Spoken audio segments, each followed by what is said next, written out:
სხვათა შორის აღმოჩნდა, რომ თქვა, აბეთ მშვიდობისა.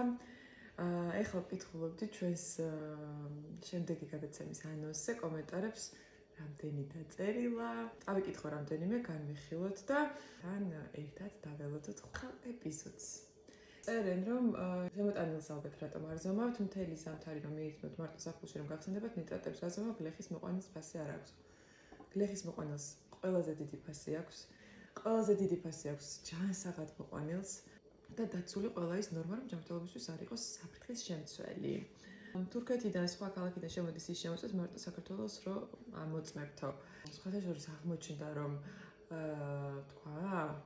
აღმოჩნდა, რომ იმპორტული პროდუქცია უფრო მეტად მოწმდება, იმიტომ რომ კანონი ითვალისწინებს, რომ ქვეყანის საზღვარს რომ გადმოკვეთს გარკვეული პროდუქცია ის უნდა შემოწმდეს, ხოლო ესე აქ ყველა კუთხე კონჯულში ნახეთი პროდუქცია შეიძლება არ შემოწმდეს.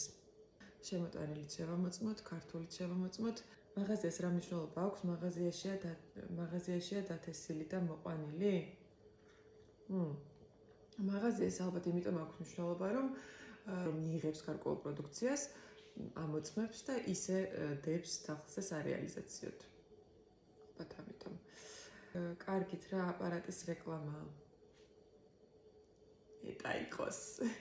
სხვათა შორის ჩემს პოდკასტში არ ყავს სპონსორი და ვთქვით რომ იყოთ სპონსორი.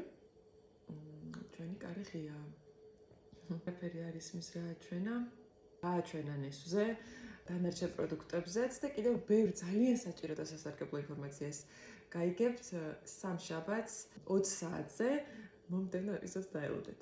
და რაც ავარი არ დაგავწდეთ, რომ გამოიწეროთ არხი და იქ პატარა ზარის ხილაკიც მონიშნოთ, რომ არ გამოგრჩეთ ყოველი მომდევნო ვიდეო.